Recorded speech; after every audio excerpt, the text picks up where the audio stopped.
Welcome to the Draft Deeper podcast. This is your host, Nathan Grubel. Joining me, as always, is my producer, Kevin Black. Tonight, man, this is it. We are quite literally nearing the end of the road for the 2022 NBA draft cycle. If you listen to the episode that we dropped yesterday, I'm recording this on June 20th. If you listen to the episode that would have come out on June 20th, you would have heard me go through not only just some of my final big board rankings for the 2022 NBA draft, but also a breakdown of how I've done my tiers. And that led to me having some excellent philosophical discussions with Coach Adam Spinella over at the Box and One. That was a big board centric podcast, but tonight it's a mock draft podcast, baby. And living up to the tradition that I started last year, I think this is an excellent yearly tradition for me to move forward and do while going over my final GM style mock draft, where I make all 30 selections in the first round based on how I would draft. We're not basing this off intel. We're not basing this on projections or predictions. This is what I would do. There is no one better to join me to go through this exercise than NBA draft historian, founder of the Draft Review, Matt Maurer. Matt, what's going on, brother? Hey, what's going on, you guys? I appreciate you guys having me back. I always look forward to talking with you guys. I mean, this is what we do, man. This is quite literally what we do. Matt joined me for this mock draft podcast right before the draft. Last year, he was on the draft show, the live stream that we did here at Draft Deeper. So he's once again back at the perfect time of the year. He's tired. I'm tired. I don't care, though, and I know he doesn't care. We're still grinding. We're still trying to get everything right for this draft. So, Matt, before we get into the specifics of my mock and we start breaking it down a little bit pick by pick, you're grinding out the tape. You've been grinding out the tape. And because you have perspective, because you've been cataloging and reviewing every single draft, what is your perspective on this draft class? Because last year when I asked you that question, you got to give a very positive answer because it was a quote unquote better draft class. At least that's how it was projected before the actual draft happened than in previous years. And I think that played out during a lot of the course of everyone's rookie years. And now this year, you might have a little bit of a different answer for me based on what we were talking about before we started recording. So what are just some of your general thoughts and overview on this 2022 NBA draft class? Yeah, I think this draft class is going to have a surprise. I think we're all sitting here burning the midnight oil, trying to get the best possible prospects on our boards. And I know without a shadow of a doubt that out of the 58 players selected in this draft, somebody's going to be selected and we're going to say, I didn't have him in my top 75 board. Or I know it's going to be a pick out of left field that's going to shock us. I just think that this draft is it's not as talent heavy. It just isn't. I mean, there's a huge talent, I think, with the big four with Jabari, Chet, Paolo, and Jaden. And then it kind of starts to really get weak, and then it just falls precipitously at the end. I think, there's probably going to be a guy that, we're all, I say like a second round guy. Like I'm in love with Procida. I think he's a great value long-term pick. I think he's a guy that some GM is going to, if they're smart, I think they take him in the first round. But if he gets into the second round, I think he's going to have great value long-term. I just think this is a long-term draft, if that makes sense. I think there's going to be guys that when they get selected, they may not have any real spark their rookie year, but by the time their career is over, we're going to say, that was a pretty good pick. So I don't think there's going to be huge fireworks in the beginning of this draft class, but hopefully after the end of their careers, we'll all look back at this draft and we'll say, that draft was better than advertised.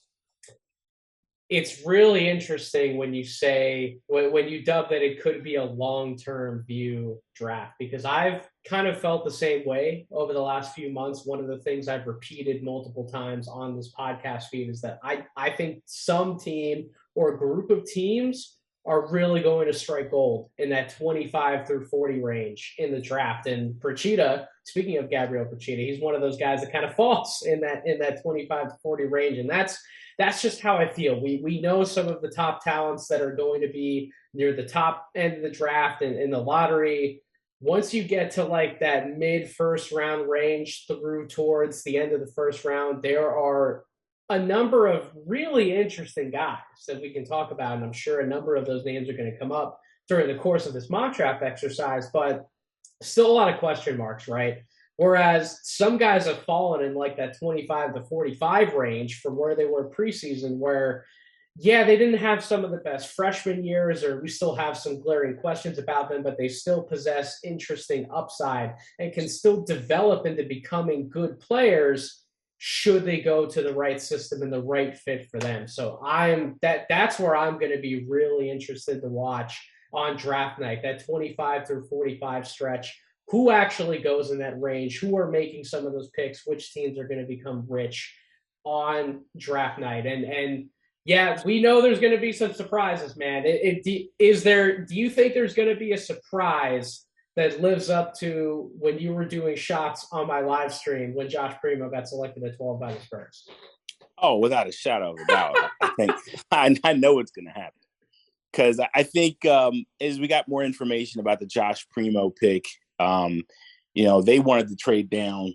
That was kind of talked about, but they didn't have a partner to trade down with. So, I am a little bit okay with what they did there with that. But that was, I think we all had Primo going late first.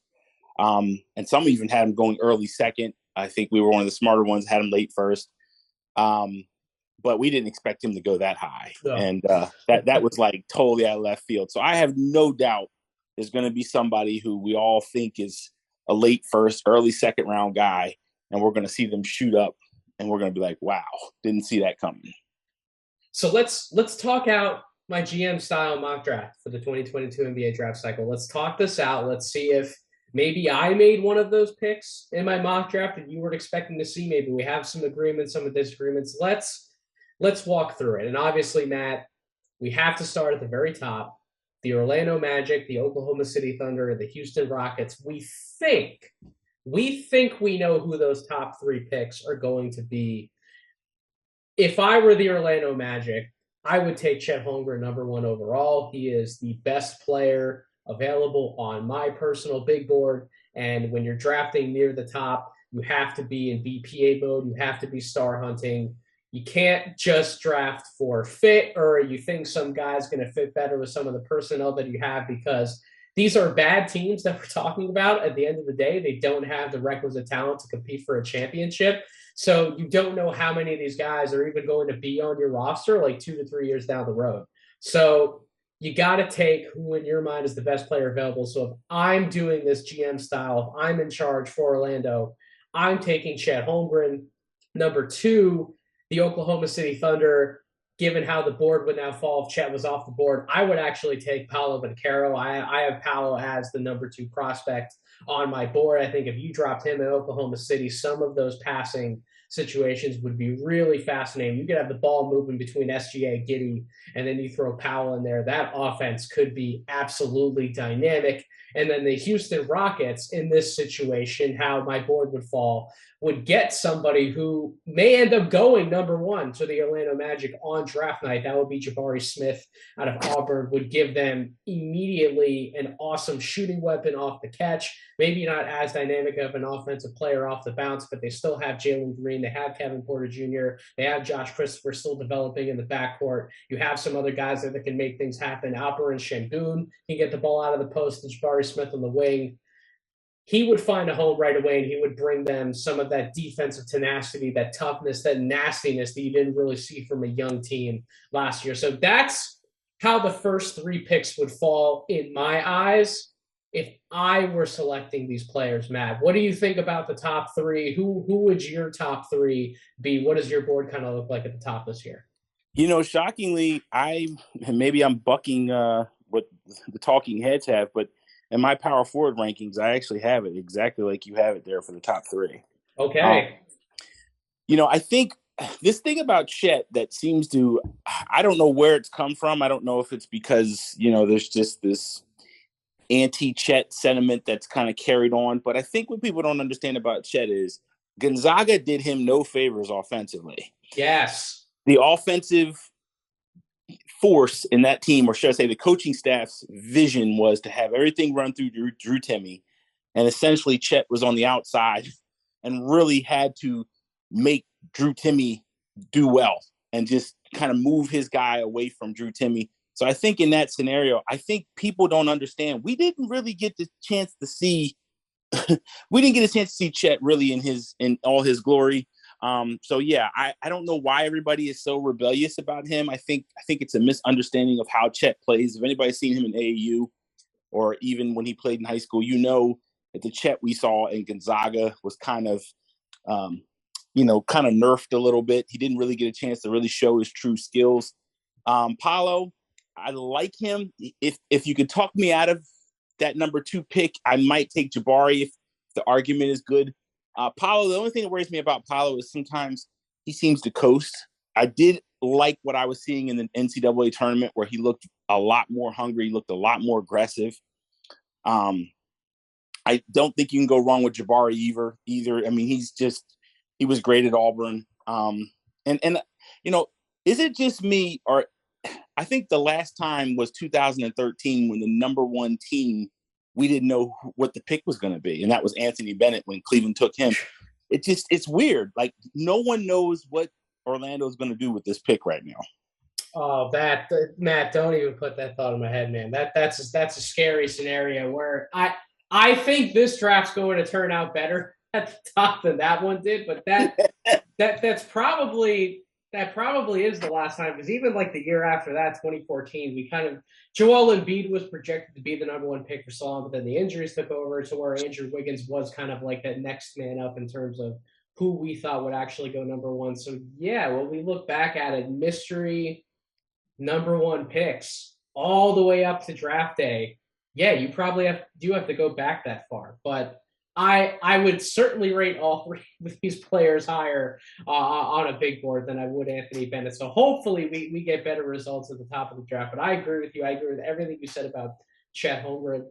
We did not see the full scope of his offensive package and what he can bring to the game from that standpoint. At Gonzaga, he was a play finisher. He was a garbage man.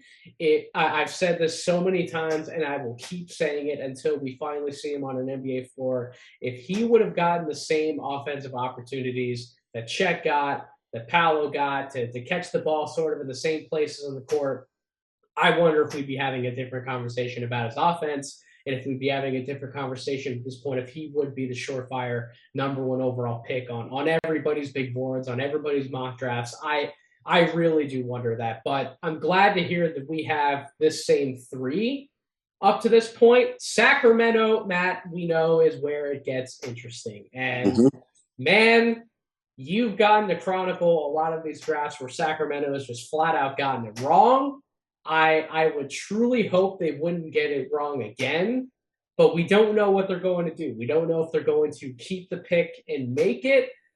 And even in that scenario, we don't really have a good idea of who they're going to take based on some of the buzz we've heard, some of the workouts. We don't know if they're going to trade the pick. I mean, the hottest rumor today was they could be looking to swap the pick with the Atlanta Hawks for John Collins or some sort of deal like that brings in a veteran to fit the quote-unquote win-now mentality behind pairing Domantas Sabonis with De'Aaron Fox and some of the other pieces on that roster. I don't know what the Kings are going to do.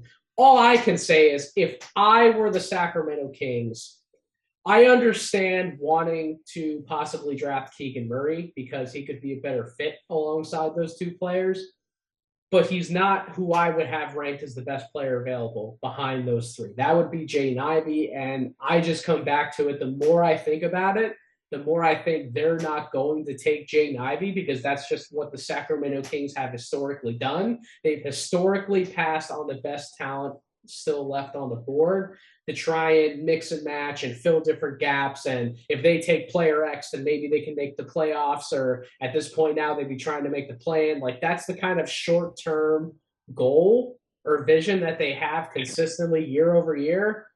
I would take Jaden Ivey. What would you do, Matt, if you were advising the Sacramento Kings? What would you do and tell them to do with the 4th overall pick?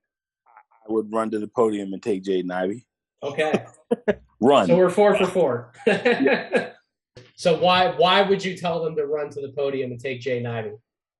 I just think Jaden is probably the last best player available that's in that tier.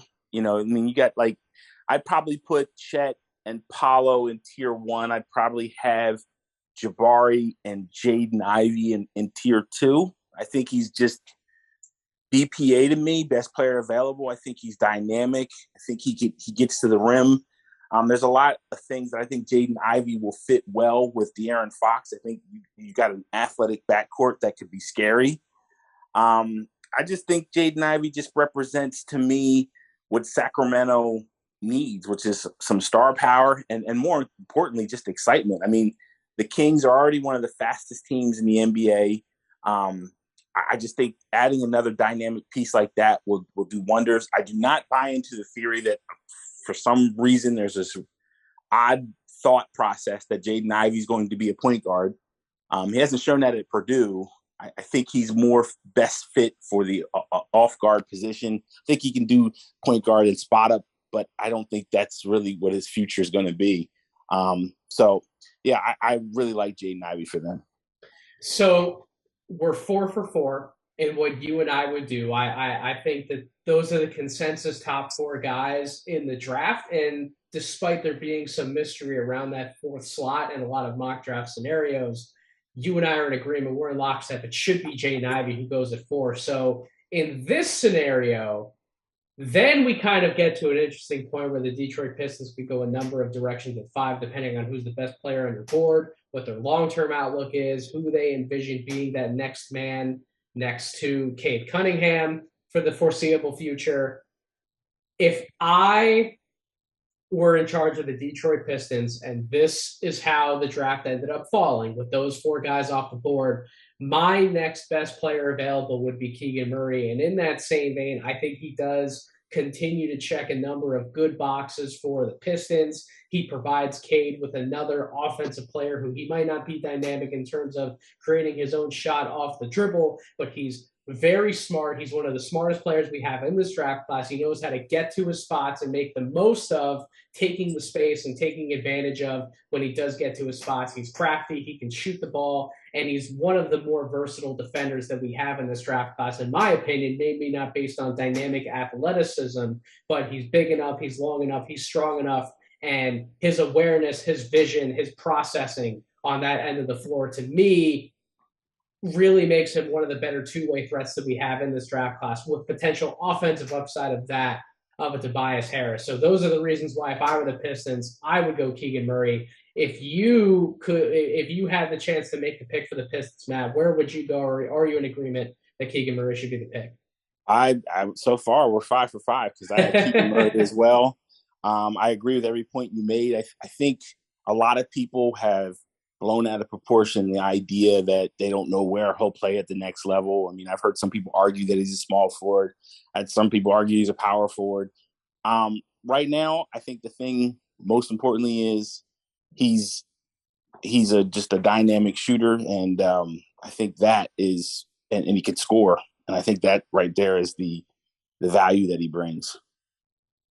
I agree 100%. He's going to be one of those instant offense guys for you next to Cade Cunningham, in terms of, if you get him the ball, if you get him touches where he likes them, he's going to put the ball in the basket at the end of the day. And I don't know, I still don't understand why there's so many questions around that, why people are so unsure about how his scoring package is going to translate. But given what he can do, what he's shown on film, he has that 3-level scoring potential, even if it looks a little bit different than if things hit for like a Shane Sharp, for example. Just because it looks different doesn't mean it isn't there. So we're 5 for 5 in terms of what we would do. So I'm wondering if this is maybe where we have a little separation. The Indiana Pacers at number 6. Again, they're just in a position, they have to take the best player available on their board. They can't worry about fit. They have a new dynamic point guard in the fold in Tyrese Halliburton. You still have Miles Turner there, although he looks to be on the shopping block a little bit.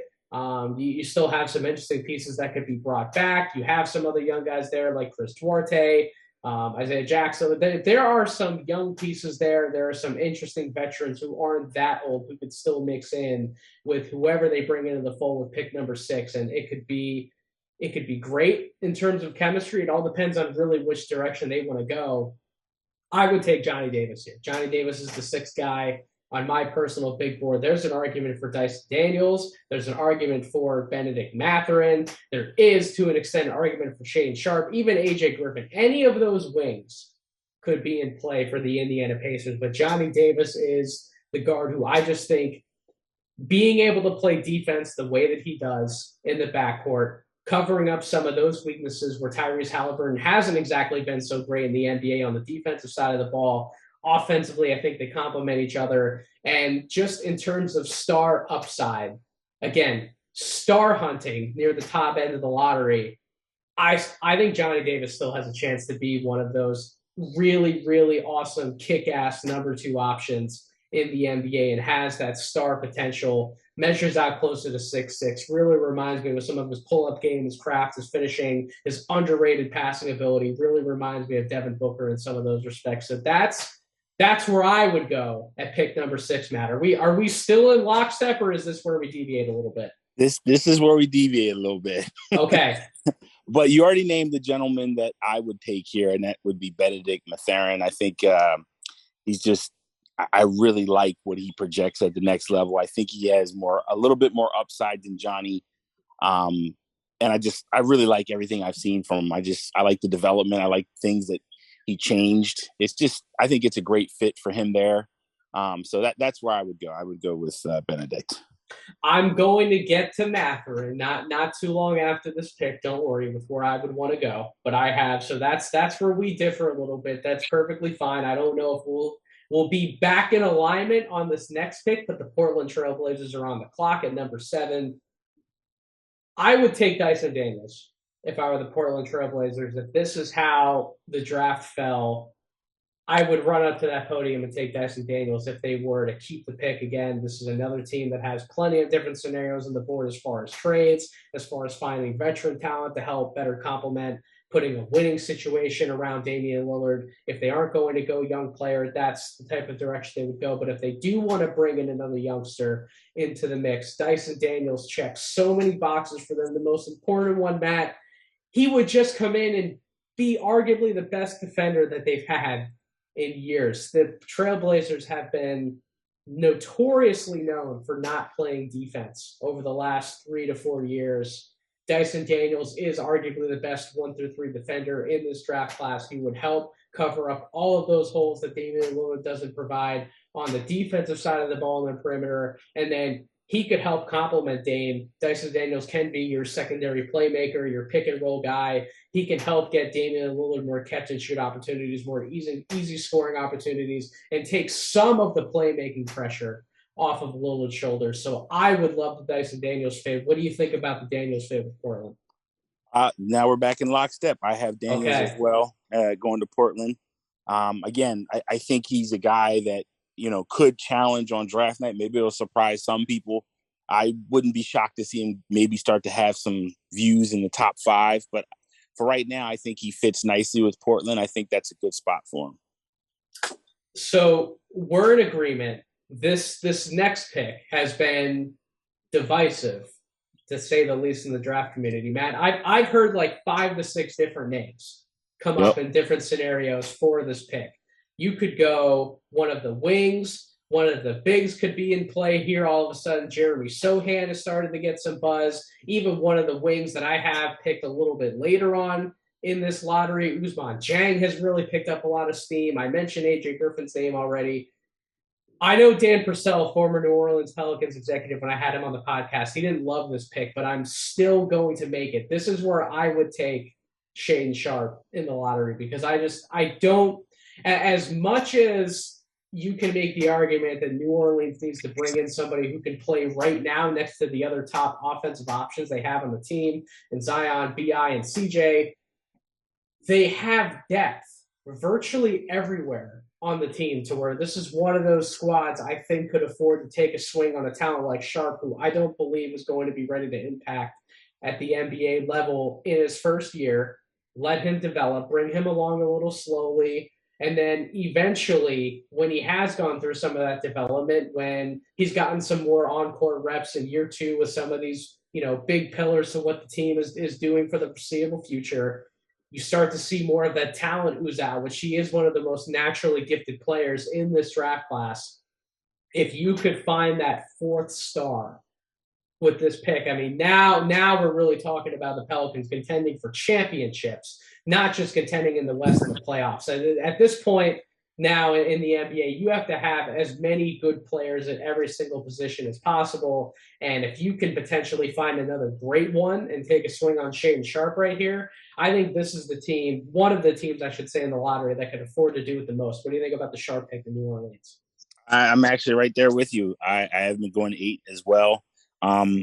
Everything that you said, and I think the one key piece, it's weird. You go on NBA draft Twitter, you can tell when you've seen guys that really have seen Shaedon Sharpe, and you can tell when you've seen guys that maybe have saw a highlight tape of Shaedon Sharpe, because the difference is there's a lot more nuance to the game and to the improvements that are needed.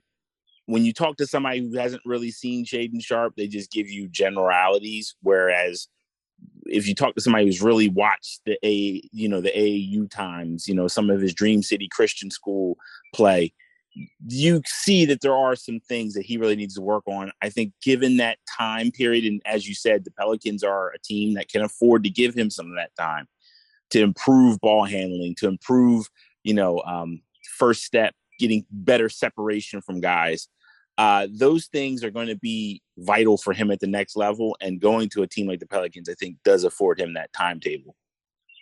So we've been in lockstep for every pick so far, but the Indiana pick. So I'm curious where you would go at number 9 for the San Antonio Spurs, because this is where I would take Bennedict Mathurin. The more I've gone back and forth as to who could be a good fit for the Spurs core, I think it's really been, in my mind, between him and AJ Griffin, but they both really provide some of the same strengths that I'd be looking for to fill out this Spurs roster, which is a ready-made catch-and-shoot guy with some more on-ball creation upside. With Mathurin, he's ready to come in, hit catch-and-shoot shots. He's 6'6" with length. He would be one of these dynamic wings to where you know what he's going to give you from an offensive standpoint when he comes into the NBA. We know the type of player he could become as he continues to further improve upon the live dribble passing improvements he made at Arizona this year. And he gets a little more creative in the pull-up game. That's the type of wing, him or AJ Griffin. I could see one of those two guys really being good fits in San Antonio, because San Antonio has plenty of guys that can go make something happen off the dribble, get to the basket, create for others, but they don't have too many pure catch and shoot guys like what Mathurin would bring to the table, for example. So he is who I would take at number 9. I'm curious, since you had already had him off of your board and out of your mock draft at 6th, the Indiana Pacers, who would you take for San Antonio at number 9? Yeah, this is actually where I have Johnny Davis going. So we just flipped 2 players. That's all we did. Yep, essentially. Yep. And I my mock that's on my website, that was from 614. I'm in the process of putting together my new one. And then my new one, I have Johnny Davis going 9. I just really, I dug back in the tape, really like a lot of the things I'm seeing from Johnny. And I just think from a culture standpoint, I really think he's going to fit in well at San Antonio. I know that they really like him there. So it's going to be interesting to see where he goes. I think, Johnny, it's weird. Johnny's become a guy that has become argumentative within the draft community world. And it's very funny. You have some that are just heads and shoulders high on him, and you have some that, are so low on him, it's like ridiculous. So I think he's a really good fit, and I think he'll be a really good player at the next level. I would agree 100%. I think if Johnny went to the Spurs at 9, he would also complement everything that they want to do there. He'd be another guy who can create his own off the bounce. He can set other guys up. Maybe if you have a combination of him and Murray in the backcourt kind of distributing and pushing out the ball to where it needs to go, maybe some of these guys who we think are going to improve his catch and shoot threats, like Devin Vassell, like Josh Primo, maybe they do get better because there's multiple offensive pieces who can command the attention of the defense and who can also make those kick-out reads and get guys the ball where they need it. Maybe Johnny Davis is another one of those pieces who can bring everything together for San Antonio. So that leaves a relatively interesting choice to be made for the Washington Wizards at number 10. So other than that one flip, we're pretty close to being 9 for 9 in terms of what we would do in our mock draft scenarios. You get to the Wizards at 10. I would go AJ Griffin here. He would be my selection for the Washington Wizards based on how the board has fallen to this point. The Wizards have enough forwards. They have enough bigs. I don't foresee any of those guys necessarily being on their way out, but they have an opening on the wing and they have an opening at one of the guard spots next to Bradley Beal should he remain with the Washington Wizards with us. I think everybody fully expects him to sign that 5-year extension, whether he asks for a trade after next year or after a couple years, that remains to be seen. But I think at least this summer he'll sign that extension. He'll be with the Washington Wizards next year. So continuing to try and fill out more of those pieces around him. My best player available in this scenario, if I'm not going forward or big, would be on the wing. It would be AJ Griffin, who would provide them another catch and shoot guy, reliable offense, still can develop into doing more on the ball if some of that athleticism comes back to him, which he's answered in interviews. He's pretty confident he's going to continue to get more of that back that he had in high school and prove that he is closer to that explosive player than the guy who we saw struggle at times getting into the paint and dunking and doing all those things he did in high school at Duke. And there was questions about his role, his fit with the team. He's still one of the youngest players in this draft class. I think at 10 with the Wizards, you bet on the upside at wing at a position of need with one of the best players available. What would you do at 10 now? I actually have Jalen Duren, the local kid. Okay. I think he fits in nicely with Washington. When Thomas Bryant is out, they are noticeably they have problems filling that position adequately. I mean, they've got a little bit better getting Gatford, but I just really like what Jalen Duren's value here. I think he's a really good piece for them. So Jalen Duren is actually who I would have going off the board next to the New York Knicks at pick number 11. I think just given what can happen with Mitchell Robinson, the kind of contract that he could command. I don't know about you, Matt.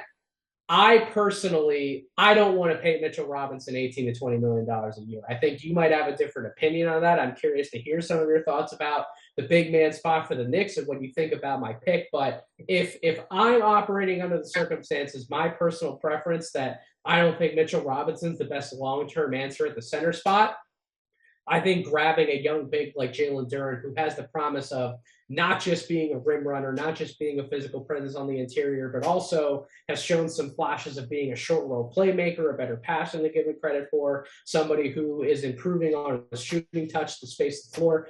I think he could be a really nice get and could solidify that center spot for the New York Knicks to then get to the point where they can look to fill needs with potentially other stars down the line to help complement RJ Barrett at other positions. What do you think about a potential Duren fit with the New York Knicks? I like Duren's fit. I am a Mitchell Robinson truther. I think when he's healthy, I think he's got. I think he's a little bit better than some people would like to give him credit for. If you look at the advanced metrics, he always stands out. But I'll say this: I mean, he has not been able to stay healthy the past couple years. I don't know if that's a long-term issue or just a short-term issue, but, I can understand the hesitation of giving him a considerable amount of money for New York. So I'm not against Jalen Duren. I have them actually taking Mark Williams here from Duke. So I think we're kind of near the same mindset in terms of what New York is going to target. And certainly if Jalen Duren and Mark Williams are available to New York, I would think Duren would be New York's number one center if they go for that position. Do you think, and we'll talk about Mark Williams in a second, but do you think the Mark Williams race is the race between Duren and Mark Williams in terms of who should be the first big off the board? Do you think it's a little bit closer than some people want to give credit for, or do you think based on your evaluations, Duren is far and away the better center prospect between the two? I think it's a lot closer than people would think. And I think that it's weird if they both could somehow morph together, you'd have the number one pick. Duren has the offensive skills. Mark Williams is still developing there. And I don't know if he ever will be a, huge scorer at the NBA level, but I also think that Mark Williams is a very good defensive player. I mean, I think he knows his strengths and weaknesses exceptionally well in the offensive system. So I really think Mark Williams is closer with Jalen Duren. I wouldn't be shocked if somebody has Mark Williams number one and Duren number two. I think it is that close. And I'm sure there's some draft group that's in the NBA office right now that might have it that way. I think when people make it sound like Duren has this head and shoulders view over Mark Williams, I don't think that's factual. I agree with you 100%, and he's why he's going to go in my mock draft here very, very soon. But there's one more pick that I'm going to make before I would bring up Mark Williams again. That would be the Oklahoma City Thunder picking in number 12. I have the Thunder taking Jeremy Sohan. There's a number of directions that they could go. They could take a swing on the Frenchman Ousmane Dieng. They could take a swing on some of the other guards or wings available in this draft class. I think under my scenario, if you take Paolo Banchero at number 2, I don't think he's going to be a bad defender in the NBA, but I don't think he's going to be a great one. I think bringing in another defensive-minded force who can, again, keep the ball moving, help pass, help create for others, while also guarding multiple positions on the defensive front, possibly helping to cover up some of those warts that are going to be in Banchero's game, at least for the few years in the league. I really like where that could go with having Sohan at number 12 with the Oklahoma City Thunder. He's who I would take at this point in the mock if I were running it. What do you think about the Sohan pick to Oklahoma City, Matt? I like it. I mean, I'm a huge Sohan fan. I have him close to that. I actually have AJ Griffin being picked by Oklahoma City here. You know, Griffin's such a hard guy to gauge because so much of what he did, part of it was inactivity, part of it was, just the circumstances, how he fit in the offense, a little bit of injury concerns. I think he's either a guy that you're going to take and you're going to look brilliant, or he's a guy that you're going to take and you're going to have egg on your face. It wouldn't shock me either way it goes. And I think Oklahoma City has the luxury of being able to cast the dice on a prospect with that kind of potential outcomes. So both of those guys would be off the board. So we're throwing out a lot of the same names here through the first 12 picks. I'm assuming at some point after pick 13, it could get a little crazy. We'll have to wait and find out. But at pick 13, we'll wrap up with some of the more quote unquote obvious names that we see going mocked everywhere near the top of the draft. And I'm pretty much in lockstep here. The Hornets need a big. They need one of the best bigs in the draft to fall to them. In this scenario, if Jalen Duren's off the board, then you go Mark Williams at number 13 with the Hornets. And there's been some ideas floated out there, Matt. You could go with one of the wings. You could go with a guard here to capitalize on the fact that you don't think the Cleveland Cavaliers would draft a big man at 14. You have the 15th pick. You could take a big then. But that also opens the door for the Cavaliers to possibly shop their pick for somebody who does want one of the bigs to move up to 14, gets that big man. The Cavaliers get some extra assets. They get to laugh at the Charlotte Hornets because they didn't just take the guy. I think in this scenario, I would take Mark Williams, just get the big man off the board. Then you can figure out which direction you want to go at 15. I'm assuming you're in somewhat of an agreement that if you're the Charlotte Hornets, you should probably take a big man with one of these 2 first-round picks. I would agree. Unfortunately, in my scenario, I have the 2 best centers off the board. I think they go BPA, so I have Jeremy Sohan getting selected next. But for a lot of the same reasons, right? Like Sohan, again, being one of these more versatile defenders at the forward spot, can defend on the wing. Like either way you go about it, he can be a transition guy. He can play defense for you. He can cover a lot of ground that the Hornets just simply have not covered on the defensive end, at least over the last few years. So it's similar line of thinking. You're taking one of the best players available in terms of size and defensive impact. So very, very similar line of thinking, just different scenarios in terms of where we would go and how the draft would have unfolded up to this point. So then we get to Cleveland. Matt, there's been some interesting buzz that I saw today that Ousmane Dieng is really starting to be linked to the Cleveland Cavaliers. Mm-hmm. I made this mock draft before I saw any of that buzz, but I'm assuming that my reasoning, my outline for thinking this way and wanting to take him if I was manning that pick for the Cavs at 14 they have this really awesome jumbo front line that they made work this past year with Jared Allen, Evan Mobley, and Lauri Markkanen. You have Darius Garland, one of the most underrated point guards that we have in the NBA now, who can get everybody the ball at the spots they need it. Why not draft Jang, go for the absolute home run upside swing, put another freaking giant human being on the floor next to those three guys, a 6'10 wing who, at his best, can operate out of the pick and roll, can handle, can make plays for others, can shoot, catch and shoot, create his own shot, can sort of play that two guard spot. Why not try and draft and bring in the home run swing and just make your team absolutely ginormous at virtually every position on the floor? What do you think about the Jang fit for the Cavs and some of the buzz that's come out? Yeah, I love that pick as well. He's probably the biggest lottery ticket left at this point in the draft. And it's amazing to me because I remember when I started initially watching him, which was, January, because he had such a putrid start to the season. I was yes, like, this guy's going to be next year. So much for him. For people who don't know, I'm sure it looks like Ousmane Dieng has come out of nowhere. But, he was one of French's best young talents, came out of that vaunted program of Federal Central that they have. Just an amazing prospect. But, yeah, he really struggled in the first half of Australia. He started putting together some really good games towards the end of the season. It seemed like he caught his wind. And he's now one of those guys that I think if you take him, I think you almost have to take him late lottery, because if he goes and you don't catch him and he develops even half of what he could be, right? Yep. So what is half of what he could be? You could get a 15-point a game, 6'10" shooting guard that plays also small forward. He's kind of got that Paul George type feel to him, but not, I wouldn't say he's as athletic and as physical as Paul George was coming out of Fresno, but he's still learning his body. This kid is incredibly young, but the potential is there, and I really like that fit for him in Cleveland. I originally had Malachi Brannon there for Cleveland. It's funny, I now moved Jing into that lineup there because I really liked. I kept saying to myself, I'm like, Jang seems to be catching steam, and I think Cleveland is again another team where they're at a vital part. There's very few teams, right, that have to really live through the draft. You have Portland, you have the Utah Jazz.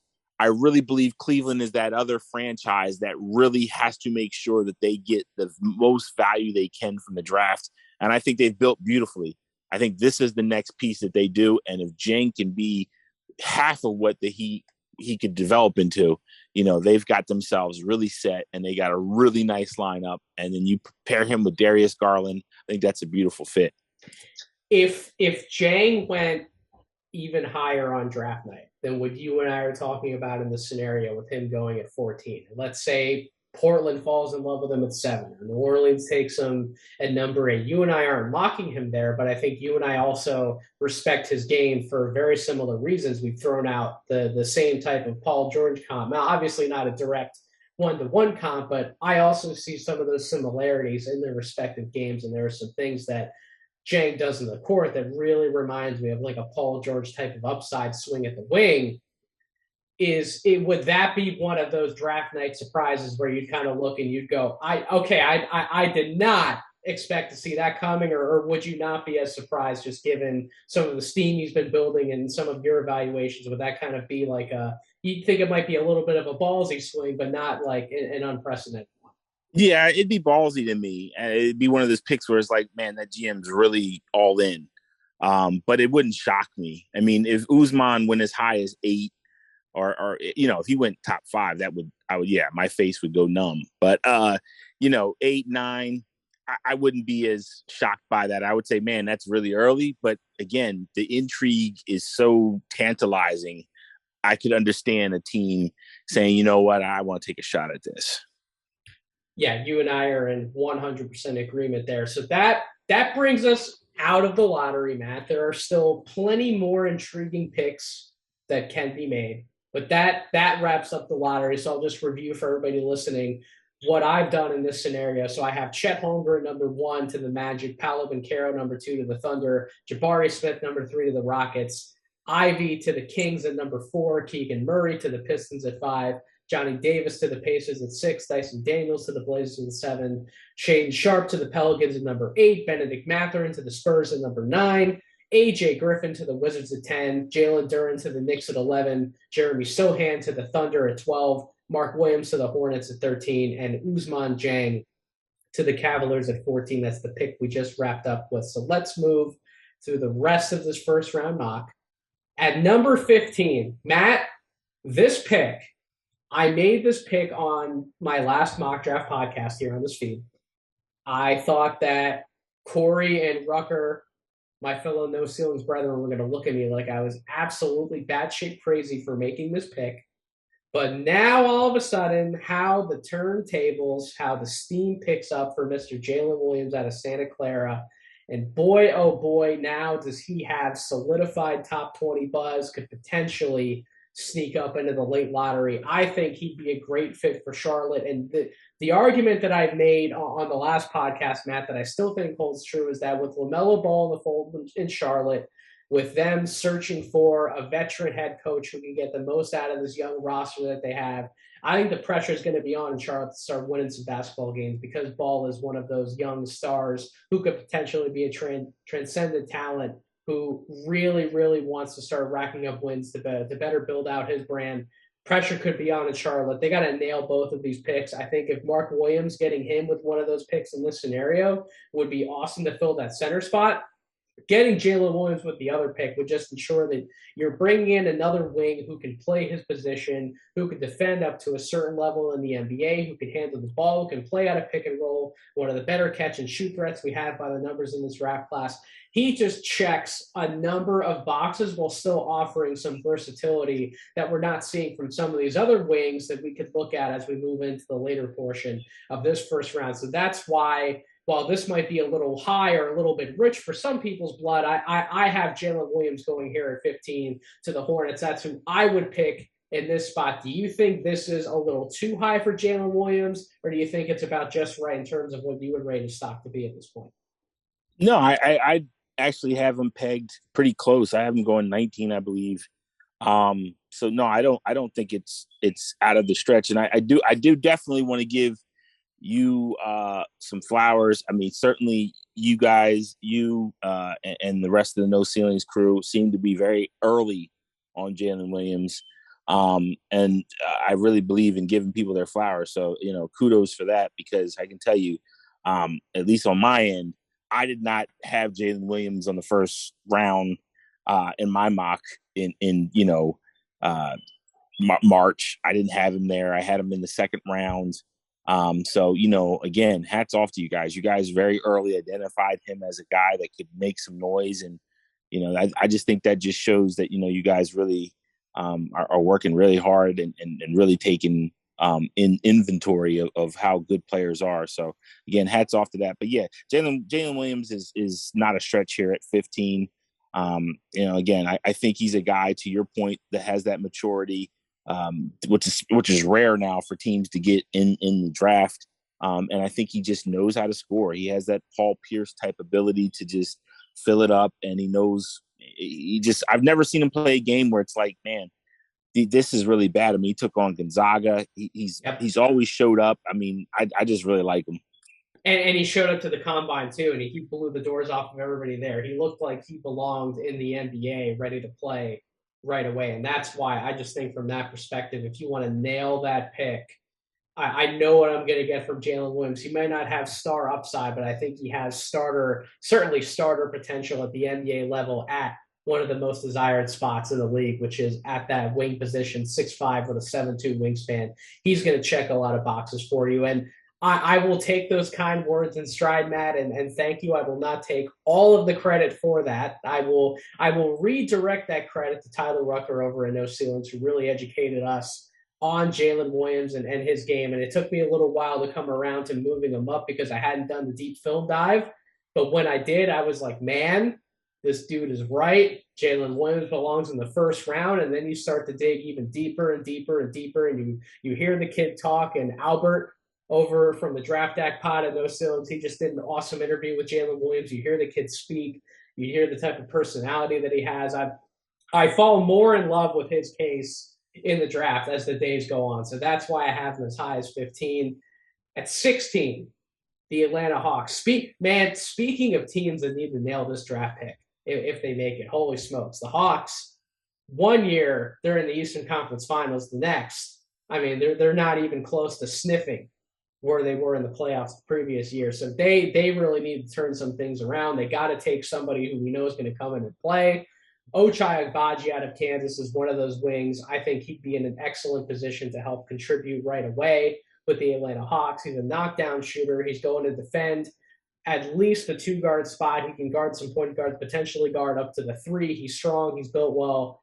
I like Ochai Agbaji for making an instant two-way impact for the Atlanta Hawks and just being somebody that Trae Young can rely upon to knock down open shots and better help play some defense on the perimeter. What do you think about the potential of Agbaji going to the Hawks?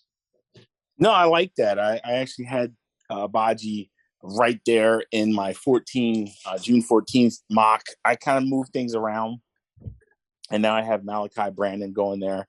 I really think Malachi is another guy that could challenge for late lottery, depending. Why don't we talk about Malachi? Because I have him going next to the Houston Rockets at 17. So let's stop and talk about Malachi for a second. What are your thoughts? Incredibly smooth athlete, scores, very smooth. He kind of reminds you of trying to think of a player. Like it's really unusual that you get a freshman that comes in that does not have this high, McDonald's All-American background, and he comes in and he literally becomes at the end of the year, Ohio State's, best offensive player. I mean, we all thought it was going to be E.J. Liddell's year. E.J. Liddell, of course, still had a great year, but none of us, at least not me, let me speak for myself.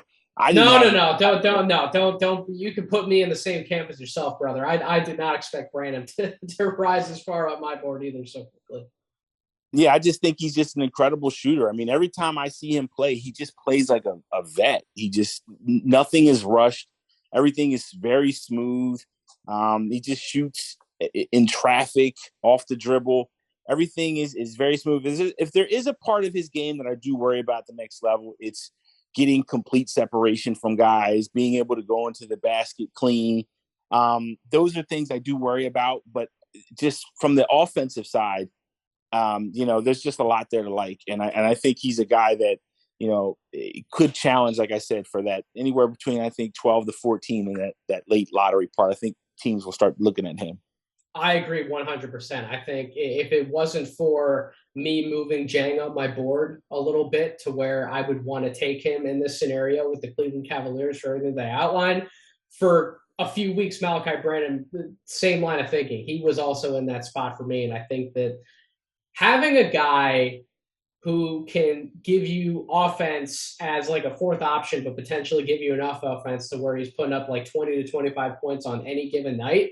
Like if you're not paying attention to him defensively and you're not treating him like he could be one of those guys that goes off for a considerable amount of points like he did at Ohio State many different times throughout the second half of the year, he's going to burn you. Even at the NBA level, he's going to find ways to burn you. He's crafty. He's smart. You mentioned some of the pull-up game. He gets up so high on that pull-up jumper. He's a catch-and-shoot guy, the spot-up king, one of the best shooters and scorers in this draft analytically. And he's really young, and he's only going to keep getting better at the NBA level. So I think Branham, if the Rockets could get him at 17, would they love him for his defense out of the gate? No, they wouldn't. But I still think Branham's going to get better defensively as his career goes on. That's a young team in general. So as they are still trying to figure out everything else around the team, as they build some of that chemistry as teammates and they grow together, I think having another guy who can go into the well and get you 20 to 25 points like a Malachi Branham would be a good fit on that Houston Rockets squad, which brings us to the Chicago Bulls at number 18. I have Tari Eason going here to the Bulls. They need another combo forward, an athlete on the wing / at that forward spot, somebody else along with Patrick Williams, especially if Pat Bull is potentially going to be injury prone, or if they look to move him in a potential Rudy Gobert trade. There have been some of those rumblings. They could target another veteran to come in and help this Bulls squad. I think either way, they need to go size. They could go backup center. They could go forward spot. I think EJ Liddell will be another guy who I would throw into this conversation, who I'll talk about in the second. I have him mocked at 19 to the Timberwolves, and Tari Eason would be the one off the board in this scenario. But even though Tari isn't one of my favorite players in this draft class, Matt, I still think his upside and what he could bring and how he could contribute to the Chicago Bulls, I think that would be a good pick for them to go in the direction, given how the board's fallen. What do you think about Tari at 18? And you can even talk about EJ Liddell a little bit at 19 to the Timberwolves if you want to. Yeah, I have Tari going 17th, I believe, on my board. I like Tari a little bit more. There's things about his game, of course, that, drive you crazy when you watch him play. And there's pieces that I think he's still putting together. I don't think he really understands really what his strengths are right now. I think he thinks he has certain strengths, but they're just not there yet. But yeah, I think he's going to be a good fit there. In terms of EJ Liddell, listen, there's a rarity where guys, I think when guys declare for the draft, I think sometimes part of them do it for branding. And I think part of them do it because they're really trying to get an idea of what they need to work on. And EJ Liddell is one of those guys that went last year, got feedback, and really put in the work. Really said, okay, what I got to do. And it reminds me of PJ Washington, who did the same thing at Kentucky. And EJ Liddell, I mean, the thing that impresses me the most about EJ Liddell is his ability to defend despite his height is incredible to me. It's just like he really has exceptional timing. He has a really good idea of where guys are going to be on the court. He recovers well. That defensive part doesn't get talked about enough, I think, because we're just so intrigued with offense a lot of times. But Liddell really knows how to defend at that power forward position, and I think that's a rarity for guys, especially in this part of the draft. Yep, the help side rim protection, the willingness to go out and switch and cover some ground on the perimeter. Not the fleetest of foot, but another guy who understands angles. He understands how to position himself. He's a really good rebounder on both ends of the floor, can score on the interior, can stretch the floor, has an interesting post game. If even more of that can translate at the NBA level, now he really has quite the interesting offensive package to work with. So I think the Bulls and the Timberwolves need those combo forward type of guys. And I think those are the two guys who I would target if I was either of those two teams. And that's exactly how I have them falling in my scenario. Tari Eason to the Bulls and then EJ Liddell to the Timberwolves. At 20, the San Antonio Spurs are up, Matt. I have Jaden Hardy going here at 20, really for the value at this point on my personal board. I have him very close to knocking on the door of that late lottery range. I believe I have him at 16. So this is too much value for me to pass up. If I'm the Spurs, if I have 3 first-round picks, just go and get somebody else who can help this team long-term, who still has upside as a scorer, potentially as a little bit of a pick-and-roll playmaker and facilitator. He's not going to give you a ton on the defensive end, but I think for all that he came in and didn't show in the first half of his year with the G League Ignite, he really did make some improvements in the second half of the year, along with all of his other guys that ended up coming into this draft, with Dyson Daniels making significant second half of the year improvements. Michael Foster was a consistent presence at certain points for that Ignite team, despite some of his warts. Marjon Beauchamp, who I'll get to a little bit later in this mock, showed some improvements. Jaden Hardy did get better, and he came into a situation where he was playing up against tough competition. He was playing against pros. It wasn't going to be pretty at the beginning, but man, did he have some highlight moments, particularly towards the end of that run in some of those exhibition games for the Ignite. So, Matt, I don't know where you're at on Jaden Hardy nowadays, or if you think that pick to the Spurs is a good pick, a bad pick. But where are you at on Hardy's evaluation nowadays? Where would you see him kind of going on draft night? Yeah, I loved Hardy coming out of high school. I think he has that ability to just take over games when he gets hot. But man, when he gets cold, he gets ice cold. And That the is thing, true. yeah, and I don't remember in the last 2 years there being a more polarizing prospect than him.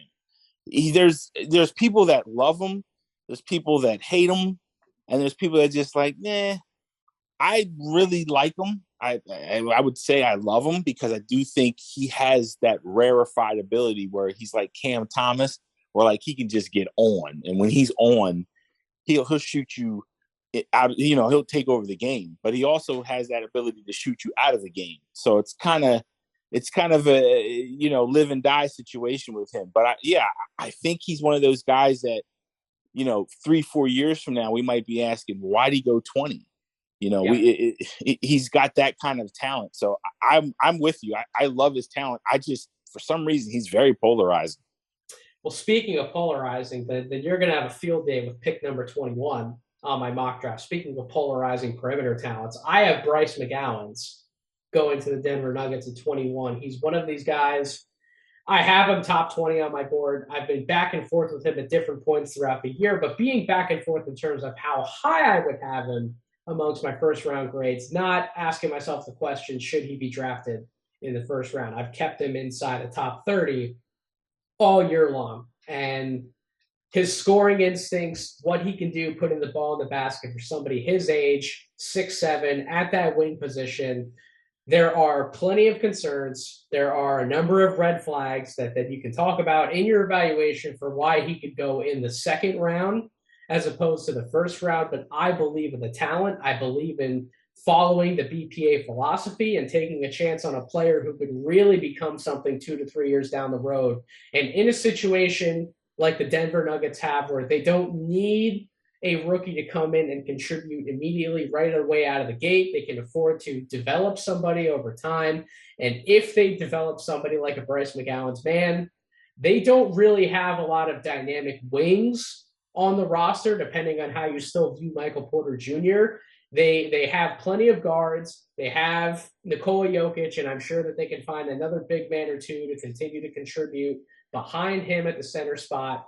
And they have some forwards, but they don't really have any dynamic wings. I think Bryce McGowens could give them something at that position a few years from now that they don't have on the roster right now. Is this too high, in your personal opinion, to take a swing on somebody like a Bryce McGowens?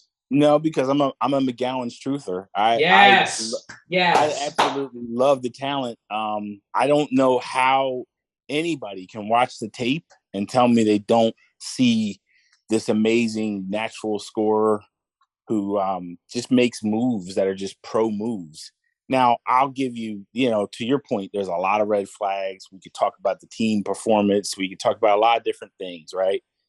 But let's take a look at somebody else who's challenging. So like Blake Wesley from Notre Dame. Yes. They're kind of in the same board, but Blake Wesley is more of a safe pick. If you're talking about pure talent, Bryce McGowens has way more talent in my eyes than Blake Wesley does in terms of just individual. Not saying that does not mean that Blake Wesley won't be better, but the intrigue, the bag, the offensive pure talent, I 100% agree with you. Yes, exactly. Agree. Yes, it's just, to me, when I watch Bryce McGowens play, I've literally seen him do things, and I'm like, oh my gosh, that's a move. That's a pro move. The footwork, the footwork that you can talk about, that like no other prospect at his size at that wing spot in this draft, in my opinion, has the same footwork that Bryce McGowens does, being able to get downhill, go to those Euro steps, make people miss, and then get to the basket, draw the contact. Like that's exactly what we're talking about, Matt. That pro level scoring stuff that not a lot of guys have coming into the league, especially after their freshman year. Yeah, I'm a big truther. So to me, I think he should be way more discussed than he is in circles. And to your point, yeah, he is definitely polarizing, but not to me. I actually So we can go into the 22nd pick. We'll move through some of these picks a little quicker. I don't know how much deep dive analysis there is to do at the end of the first round. Still some interesting names.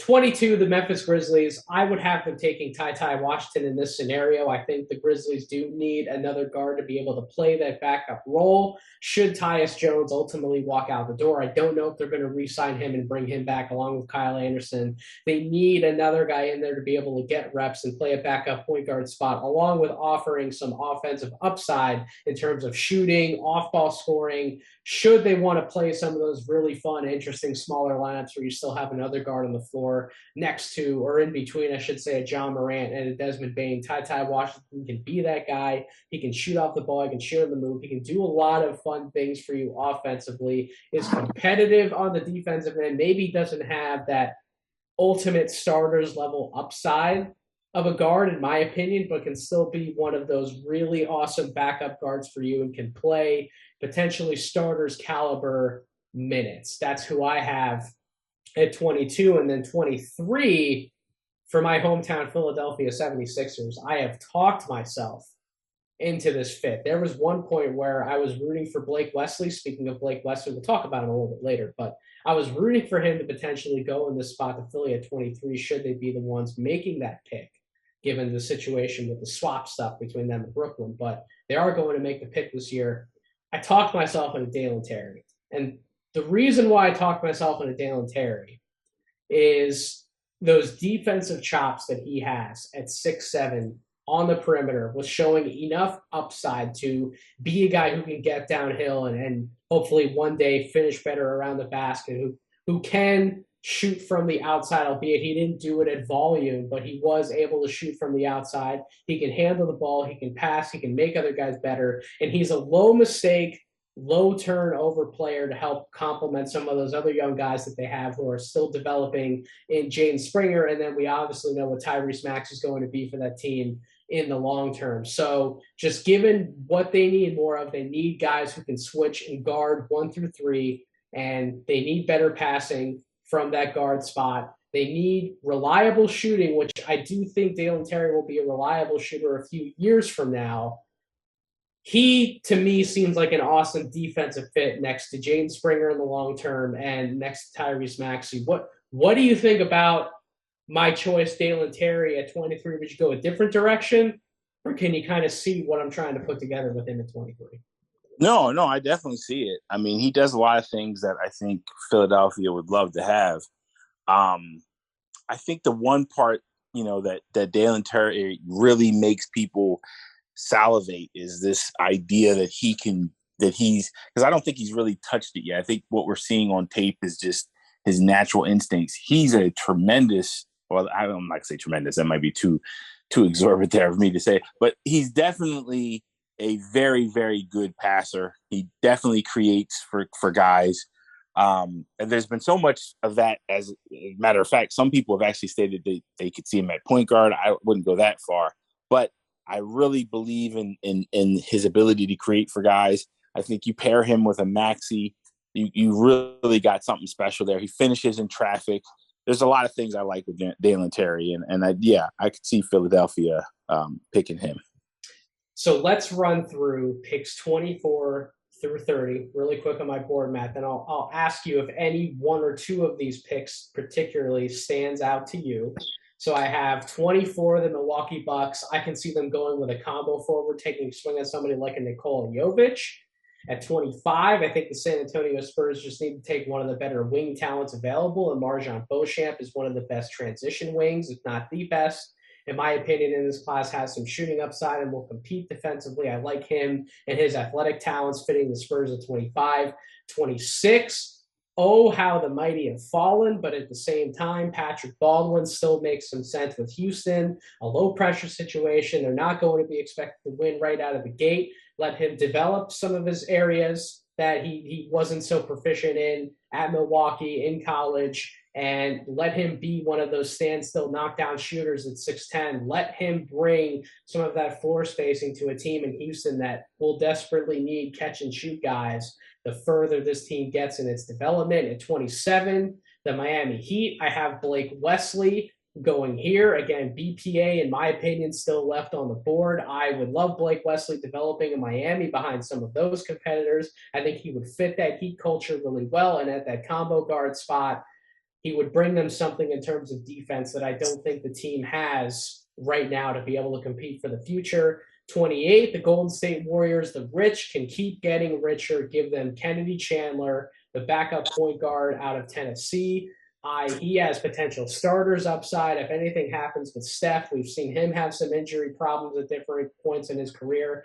If he goes down, Kennedy Chandler is one of these guys I think is going to be a spot starter, somebody who you can call upon to play big minutes in the future, and just a proven NBA commodity, in my opinion. He may not possess all of the upside in the world, but he stands out to me as one of these guards. I know what I'm going to get from him for years to come. Could prove to be one of the best backup point guards in the NBA down the road. And then at 29 and 30, the Grizzlies and the Nuggets, they can take two upside swings here with their respective picks. So I have Max Christie going to the Grizzlies at 29, can develop the long, rangy 6'6" wing shooter who has shown some defensive upside, who has shown some on-ball upside in terms of getting into the paint, going in that floater game, can certainly keep growing into his body, develop physically, and be brought along slowly because they have so many different pieces in Memphis. And then 30, Jake LaRavia to the Denver Nuggets. I mentioned that they could use some wing depth, and they could use a little bit of forward/big depth. Jake LaRavia, albeit not a true big, can still play that forward spot, more of that combo forward, that 4-3, who is instinctual. He's really smart. He processes the game at a high level. One of the best cutters that we have in this draft. Nikola Jokic would like to feed him the ball on some of those cuts, can be a potentially lethal shooter on the perimeter in catch-and-shoot situations. I think he would complement a lot of what Denver's doing on offense so well that they could live with some of the potential defensive faults that they have if they give him minutes at the NBA level. But I love his promise on the offensive end long term. So again, I'll just run through it one more time, Matt. 24, the Bucks, Nikola Jovic. 25, the Spurs, Marjon Beauchamp. 26, the Rockets, Patrick Baldwin. 27, the Miami Heat, Blake Wesley. 28, the Golden State Warriors, Kennedy Chandler. 29, the Memphis Grizzlies, Max Christie. And number 30, the Denver Nuggets would take Jake LaRavia in my GM style scenario. Any one or two picks that stand out to you based on what I did? I actually love. I'm not gonna say I love the last two picks. I'm a huge Jake LaRavia guy. I really like what I've seen on tape with him. The ability to create, take guys off the dribble. I just think he's going to create some really good mismatches at the next level. And Max Christie, I think Max Christie is so tantalizing. I mean, he has a lot of that, I want to say, CJ McCollum type flow to his game a little bit, but he just hasn't put it all together yet. Defensively, he looks better than CJ did at Lehigh. He has better instincts, I think. So I really like Max Christie. I really like Jake LaRavia. I think those are guys that when we look back at this draft, we might say, man, that those were great picks there. I really think those type of guys. And Max Christie right now, I think most people have him pegged in the second round, and I understand that. But he's a guy that I really think, based on someone just reading the tea leaves and just seeing how he's moved in this draft, I wouldn't be shocked if somebody gave him a promise because, man, he just really – he stands out on tape, and just really from the way he's moved in this draft, I just feel like somebody told him something because he's just operating with a lot of confidence.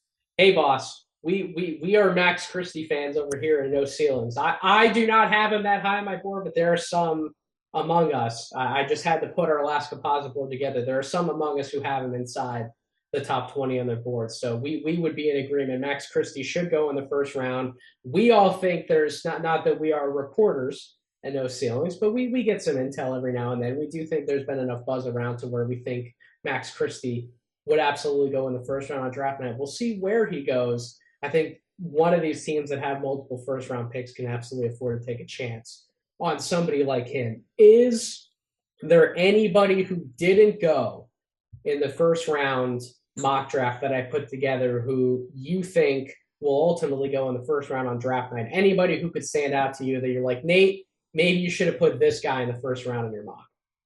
I don't think there's anybody you should have put in the first round, but I think, for example, I think Walker Kessler will go in the first round.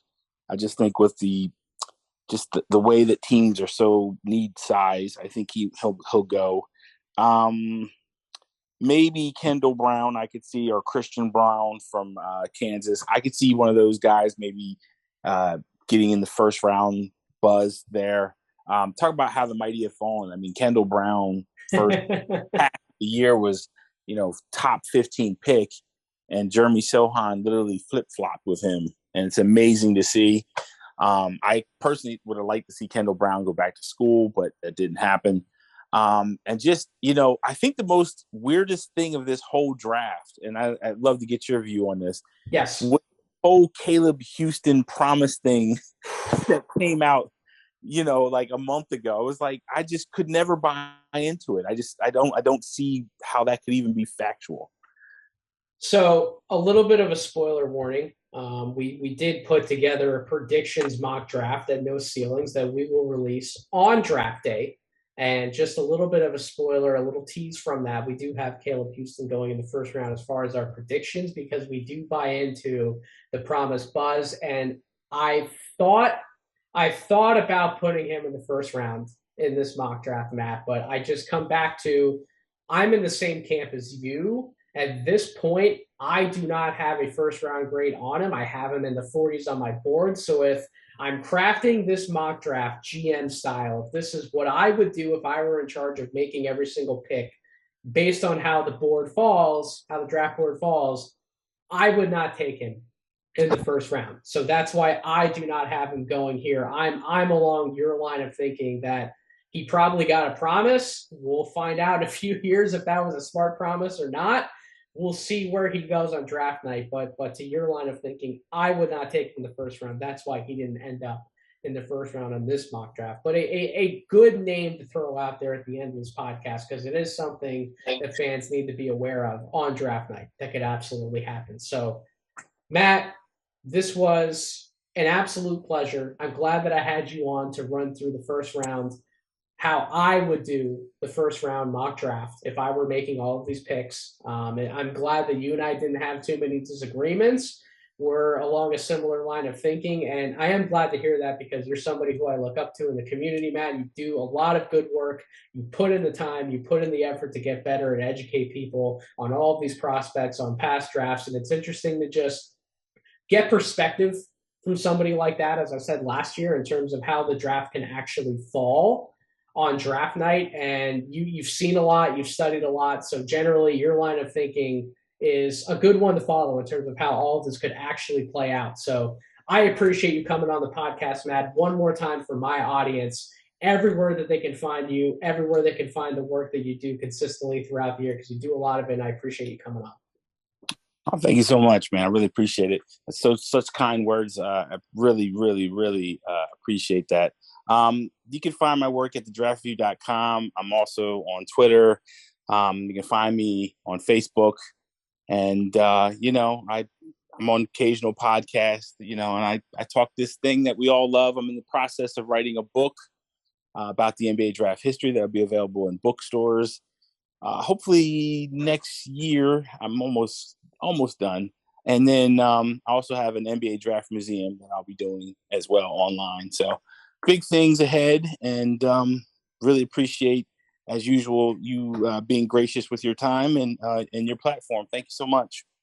And thank you, most of all, to everyone out there listening to this episode of the podcast. If you aren't subscribed to the Draft Deeper podcast, make sure you are. Wherever you get your podcasts, Apple Podcasts, Spotify, YouTube, make sure you're following me on Twitter at Draft Deeper. And most of all, make sure you're following the No Ceilings Collective on Twitter at No Ceilings NBA, and you're subscribed to our written Substack, NoCeilingsNBA.com. Still more content coming before the draft, plenty more coming after the draft.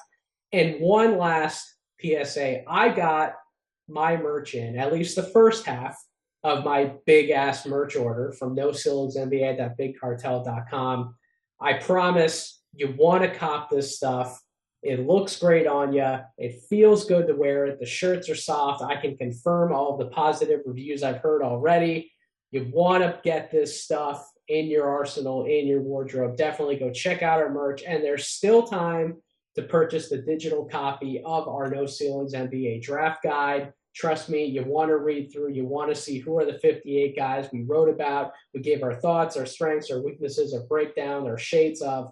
Everything you would want to know about these prospects is not only in our written work online in our Substack, but also in our draft guide. So make sure NoCeilingsNBA.BigCartel.com. You check out all the merch we have, the draft guide, everything you can do to help support us. We greatly, greatly appreciate it. But until we meet again on this podcast platform, on No Ceilings TV, where we'll be doing our YouTube live stream on draft night. Until we meet again on those fronts, I thank you all so much for listening, and I hope you all have a wonderful rest of your week.